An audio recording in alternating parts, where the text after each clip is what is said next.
Bom dia, tarde, noite ou madrugada, a hora que for. Eu sou Stamato, autor da Era do Abismo e anfitrião da iniciativa Mochileiros do Multiverso, que está unindo escritores para fortalecer o mercado editorial através de conteúdo aqui no YouTube, também no Instagram e também na lista de e-mails que estou sempre enviando dicas de escrita, dicas de mercado editorial e também de vez em quando conteúdo sobre cultura pop, sob o olhar de um escritor, que é justamente para fortalecer no sentido de que todos nós temos que ter esse olhar apurado na hora que a gente vai ou ler uma história, ou assistir um filme, ou jogar um videogame, etc, sabe?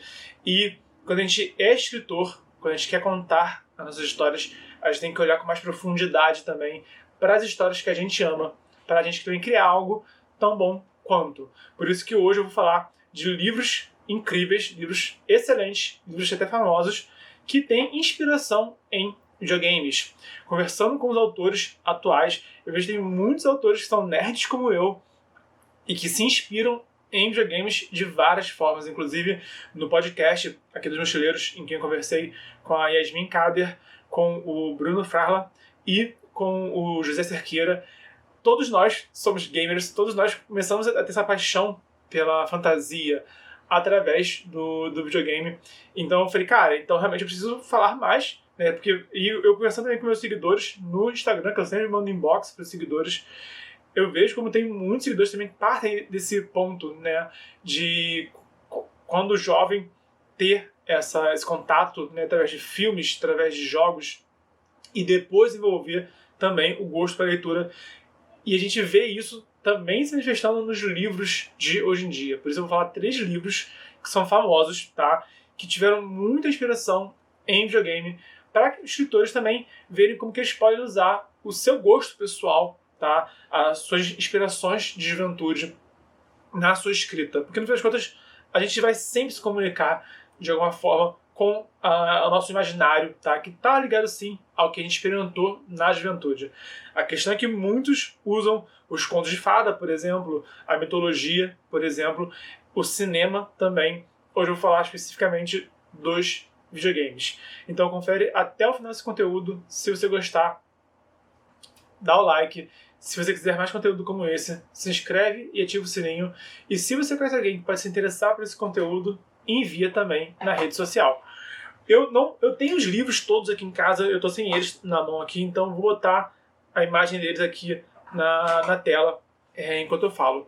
O primeiro que eu quero citar aqui é O Conjurador, do Taran Mataro, que é um livro que é best-seller do Wattpad, tá? É um dos grandes livros do Wattpad, que fez sucesso assim, global, viralizou no Wattpad e publicou assim, pelo mundo inteiro. Tá? E foi um sucesso muito instantâneo. Acho que é um dos livros recentes, né, lançados há pouco tempo, que teve mais sucesso. Inclusive é um livro que é um sucesso mundial, mas que não teve ainda uma adaptação para cinema, para Netflix, para YouTube, para videogame.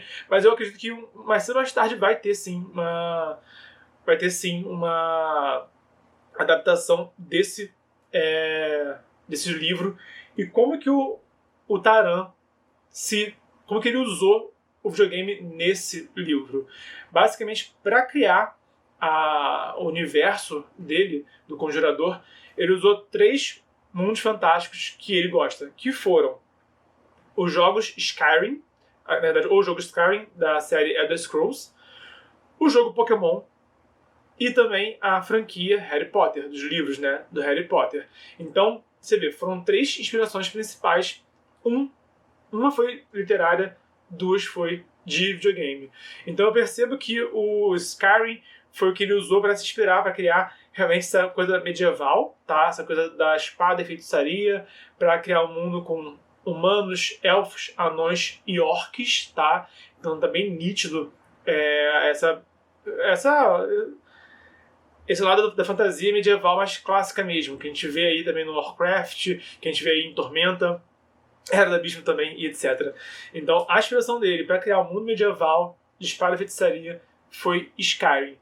Já o Harry Potter entrou porque o primeiro livro se foca numa escola de magia, né? Só que é uma escola militar de magia. Então, o herói, né, o Fletcher, ele entra nessa escola de magia, ele aprende a usar magia lá, sabe? E ali que ele conhece os aliados dele, conhece os primeiros rivais dele, né, nesse contexto. Então Harry Potter está nesse aspecto que, pelo que eu vi, não continua. Tipo, enquanto Harry Potter é toda a saga ao redor da escola de Hogwarts, né, no caso do Conjurador, nos outros livros já vai para uma questão de guerra, de batalhas, né? Mas esse primeiro momento se passa na escola de magia. E é um elemento importante pro mundo, né? Basicamente todos os magos que são do lado bom, né, da guerra, né, que tem essa guerra contra os orcs, então os humanos, elfos e anões estão aliados, né, contra os orcs, então a gente tem essa perspectiva de que eles são do lado bom, num primeiro momento, pelo menos, sabe? E todos eles estudam juntos nessa escola de magia, é aí que entra essa inspiração do Harry Potter. E o terceiro ponto é que ele usou Pokémon, porque cada mago tem um pet, cada mago deles tem um companion, tem ali um demônio, que é uma criaturazinha mágica, que é o que canaliza a magia deles, tá? Então, todo o aprendiz conjurador, ele ganha primeiro um bichinho, né, um ser espiritual que se manifesta no mundo físico, e eles canalizam a magia. O livro explica em detalhes como é que é a relação entre o conjurador e o demônio dele. E ao longo do livro, alguns dos personagens vão, né, tem esse trabalho de conquistar, né, de capturar o demônio deles também. Então, todo mago tem ali um bichinho que luta ao lado dele. No caso do Fletcher, é uma salamandra. E ele já tem essa questão também de que ele meio que... Primeiro ele encontrou a salamandra, ele conseguiu conjurar a salamandra meio que sem querer, e depois ele foi para a escola de magia, enquanto a grande maioria chega com a magia sem nenhum conhecimento, sem nenhuma experiência com magia, sabe? Então, lá do Pokémon tá nisso, né? O que, cara, eu, Bernardo, aos 30 anos, se você tem também entre 25 e 30 anos, você muito provavelmente jogou ou assistiu Pokémon, né, na televisão, ou no Game Boy, ou no videogame, no console, né? Então, eu achei fantástico como ele conseguiu pegar essa franquia, que é tida como uma franquia muito infantilizada, mas conseguiu usar de forma tão criativa e tão, assim, satisfatória no livro dele, sabe? Então, o Conjurador, basicamente, para criar o universo dele, ele se inspirou em Skyrim, Harry Potter e o Pokémon no world building dele. O segundo livro que eu quero falar aqui é Fios de Prata, do Rafael Dracon, que a inspiração primária dele foi, na verdade, os quadrinhos do Sandman, né? O Fios de Prata, o subtítulo é Reconstruindo Sandman. Então, no caso do Fios de Prata, o Dracon joga com todo o imaginário, tá? Todo o imaginário dele. E em vários momentos, ele também insere o imaginário de quem seria, né, o público-alvo dele, dos leitores. Então, quando começa a falar sobre sonhadores, tem uma questão dos sonhadores, né, estarem inconscientemente batalhando, né, nessa guerra feérica, nessa guerra etérea que rola na história. E aí cada sonhador tem como referencial próprio, né, as armas que usa. Então, cada um de nós tem esse imaginário pessoal, e na história isso vai se manifestando tanto do lado daquela fantasia clássica, né, de ter gente que desperta um poder mágico, desperta um poder de um guerreiro, de um paladino, né? Tem alguns que são os nerdões, como eu, né, que despertam, assim, poderes ligados realmente à cultura pop. Então, o Dracon usa muito, assim, a cultura pop através do sonhar, né? Porque o que a gente consome, né, o que a gente lê, o que a gente joga, o que a gente assiste, acaba ficando na nossa mente, né? Mas ele também tem cenas muito específicas de easter eggs, de ovos de Páscoa, né, que fazem referência, sim. O Dracon, ele emula cenas de videogame, cenas tiradas de videogame nos livros, né, nesse livro, né, de forma bem, bem nítida. Então, duas cenas que eu lembro com muita clareza que ele se inspirou muito para recriar no livro dele foram a cena da ópera do jogo Final Fantasy VI. É uma cena que é fantástica em todos os sentidos. Rola uma cena de ópera no jogo de Super Nintendo, e a ópera conta ali uma história ali dentro, e é uma cena muito bonita, uma cena muito poética, sabe? E isso tudo num videogamezinho pixelado, sabe? Que é genial. E ele remonta essa cena da ópera, é a ópera da Maria e Draco, Draco Maria, algo do tipo que é o título da ópera. Ele recria a cena ele emula essa cena dentro de um trecho, né, desse livro que é o Fio de Prata. Outra cena é que, sem spoiler, tá? Mas tem uma batalha muito importante no livro, em que quando o herói chega, acende um fogo assim no chão, e acende outro fogo, aí forma um corredor na fileira de chamas, que depois se abre em um círculo, né? Que ele tirou totalmente de uma cena do jogo Chrono Trigger, quando os heróis enfrentam o vilão Magus. E aí a cena dessa batalha do chefe entra assim, a chama vai se acendendo, depois abre o círculo e surge o vilão. Então o Dracon, ele emula essas cenas no livro dele, tá? Então ele usa a inspiração daquela cena que ele adorou quando ele era jovem, para recriar dentro da história dele, dentro do contexto dele. Esse livro em específico, o Fio de Prata, dialoga com várias questões do imaginário, do mitológico também, fala muito de mitologia nesse livro, e também da cultura pop, então é um prato cheio. O último livro que eu quero citar aqui é O Jogador Número 1, que, bom, né, Jogador Número 1, né, o nome já diz jogador. E é basicamente uma distopia, né, em que o herói ele vive num mundo, assim, num mundo, assim, bem feliz, sabe, não está, assim, quase miséria, mas todo mundo vai para esse mundo virtual, né, bota aqui óculos, né, de realidade virtual, e entra nesse mundo de RV, né, que faz referência a jogos online que nós temos hoje em dia. Nós temos vários mundos de jogos online que os jogadores vivem também, né, nesses mundos e conhecem a história do mundo e tudo mais. Só que essa distopia realmente eleva isso ao nível de que é como se as pessoas vivem mais nesse mundo virtual do que no mundo real.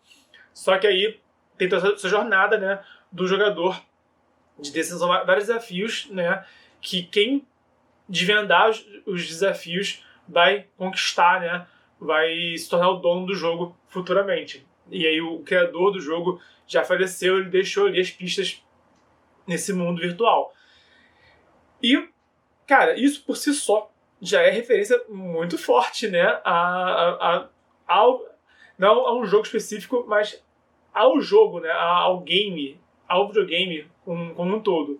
E, é claro, ao longo da história, tem várias referências, não só a videogame, há também cinema, né? O jogo, ele dialoga assim, muito com o cinema, muito com o videogame. Então é basicamente um diálogo, né? É quase uma carta de amor à cultura pop como um todo, né? E ele usa essas metáforas, né, dos jogadores, da competição entre os jogadores, dos avatares que cada jogador cria, né? É um mundo que te permite criar qualquer avatar. E aí os jogadores acabam criando avatares de acordo com o que eles mais gostam. Então vão ter uns que vão ser mais sci-fi, vão ter outros que vão ser mais medieval, tem outros que vão ser nada a ver com isso. Tem cenas um pouquinho mais de terror também. Então ele realmente dialoga com vários aspectos da fantasia, da cultura pop, e através... Só o fato de ele estar sempre num jogo, por mais que ele esteja... Mas tem a cena que faz uma homenagem a um filme. O filme está sendo homenageado através de um jogo virtual, sabe?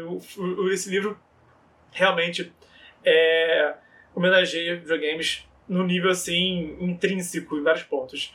Então isso que eu quero falar aqui pra você. São 3 livros diferentes. Um livro nacional, um livro britânico e um livro americano, tá?